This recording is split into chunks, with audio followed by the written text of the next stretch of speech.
ये मानसून सत्र है और एक तरीके से ये बजट सत्र ही है। तो इस मानसून सेशन में जो बजट पेश किया गया, कल बजट का पहला दिन था चर्चा का। और कल की चर्चा में आप सब ने देखा होगा, एक शानदार बजट मोदी जी के नेतृत्व में ऐतिहासिक तीसरी टर्म का पहला बजट पेश होने के बाद देश ये देखना चाहते हैं कि बजट पे चर्चा अच्छी तरह से हो, सार्थक हो, ये सब चाहते हैं।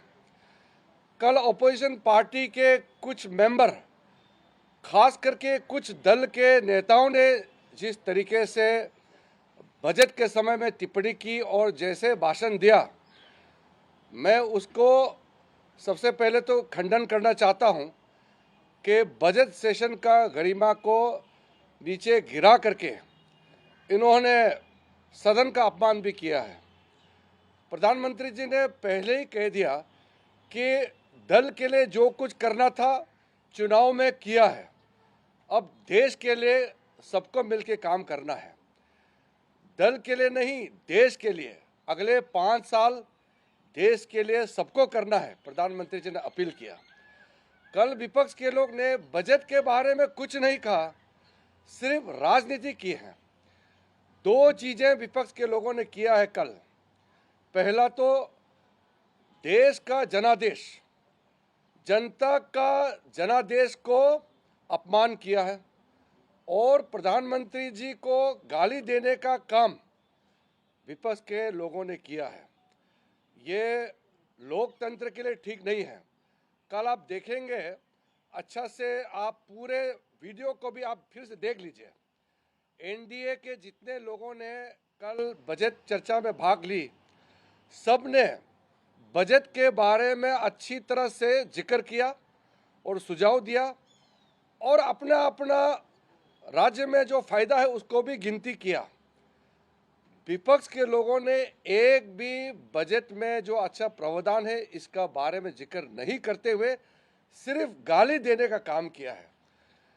लोकतंत्र में, दुनिया का सबसे बड़ा लोकतंत्र भारत का पार्लियामेंट में बजट के समय में बजट पे चर्चा नहीं करके राजनीतिक बात करके प्रधानमंत्री जी को गाली देने का काम करना, ये किसी को शोभा नहीं देते हैं। मैं पार्लियामेंट्री अफेयर्स मिनिस्टर होने के नाते फिर से अपील करता हूं कि बजट सेशन में बजट पे चर्चा होना चाहिए। मैं विस्तार में तो नहीं कहूँगा क्योंकि अभी सदन में चर्चा चल रही है, लेकिन जो बजट में इस बार निर्मला सीतारामन जी के द्वारा पेश किया गया है, मोदी जी का तीसरी टर्म में भारत का दुनिया का सबसे तीसरे बड़े अर्थशक्ति बनाने का, 3rd largest economy of the world बनाने का पूरा प्रावधान नींव इस बजट में रखा है। इसमें क्यों चर्चा नहीं होते हैं? बजट में 11,11,111 करोड़ कैपिटल इंफ्रास्ट्रक्चर के लिए, capital expenditure, world class infrastructure बनाने के लिए जो बजट आवंटन किया गया उसके बारे में विपक्ष के लोग क्यों चर्चा नहीं करते हैं? किसानों के लिए जो देश ने भूल गए थे, ऐसे छोटे छोटे ट्राइबल्स लोगों के लिए जो प्रावधान रखा है मोदी जी ने, उसके बारे में चर्चा क्यों नहीं करते हैं? दूर दराज नॉर्थ ईस्ट से लेकर के कोस्टल एरिया से जो फिशरमैन, फार्मर, यूथ का जॉब एम्प्लॉयमेंट क्रिएशन के लिए, महिलाओं के लिए, किसानों के लिए जो प्रावधान है, इसको चर्चा क्यों नहीं करते हैं? सिर्फ गाली देने का काम क्यों करते हैं? मुझे ये बहुत जरूरी इसलिए समझा कि अगर सही समय में विपक्ष के लोगों का समझ में नहीं आया तो जनता पनिशमेंट देंगे उसको। जनता ने जनादेश दिया है और सरकार चलाने के लिए मोदी जी को तीसरे टर्म भारत के लोगों ने दिया है। हम अपने आप सत्ता में नहीं आया, मोदी जी को तीसरे टर्म प्रधानमंत्री बनाने के लिए यह जनादेश भारत के जनता का है और भारत के जनता का इस निर्देश को आप इस एक गलत तरीके से अपमान करके और नैरेटिव बदलने का कोशिश करते हैं, ये बिल्कुल सही नहीं है। बजट सेशन, बजट पे चर्चा होना चाहिए।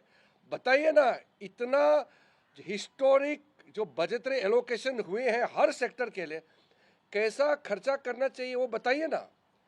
विपक्ष के लोगों को ये बताना चाहिए कि इतना बड़ा बजट को खर्चा करने के लिए और क्या क्या कदम उठाना चाहिए, वो बताओ ना, सुझाव दो। सुझाव देने के लिए बजट सेशन होता है, यहाँ गाली गलौज देने के लिए बजट सेशन नहीं होते हैं। मैं बहुत अफसोस के साथ कह रहा हूँ, लेकिन अपील भी कर रहा हूँ कि कल पहला दिन बजट में जो विपक्ष के लोगों ने हरकतें की है वो दोबारा नहीं होना चाहिए। बजट के समय बजट पे चर्चा होना चाहिए।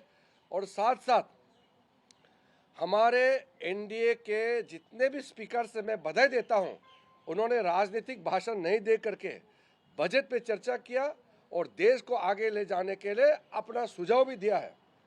I just want to repeat quickly in English. Yesterday's first day discussion on the budget in the parliament was very disappointing from the opposition's role. Opposition party has insulted the mandate given by the people of India for a historic third term of Modi ji. It is very unique that democratically a person gets a third term consecutively. When the people of the country have already given their mandate, let us work for the nation. Prime Minister Modi ji has given a clarion call that our politics is over with the election. Now devote our time for the nation. दल नहीं, देश के लिए जीना है, देश के लिए काम करना है। 5 साल के बाद फिर से चुनाव जाएंगे, तब राजनीतिक करो। That is what Prime Minister Modi ji has made an appeal. Yesterday, all the opposition parties had done two things. Number one, to insult the mandate given by the people of the country and to insult Prime Minister's historic third term. The third term is a unique opportunity for anybody in a democratic setup. Let us respect the mandate given by the people of the country and make the budget session a useful session. I would welcome all important suggestions and comments on the budget. Don't resort to abuse and insult. Yesterday, the only thing the opposition people who spoke on the floor of the House had resorted to insulting the Prime Minister and also insulted the mandate given by the people of this country. So, with the beginning of second day of the budget discussion, I would urge everybody to speak on budget and don't resort to any kind of unparliamentary conduct and speeches which will demean their own position and the standards of the parliament. People of the country want to see healthy debates and discussions on the floor of the parliament. Let us respect the mandate of the people, and people of the country will not tolerate the mandate given to the Prime Minister Modi's third term. It is the mandate of the people of the country. If anybody tries to insult the people's verdict, people will punish. But that we will do in the election time. This is not election time. This is a budget session.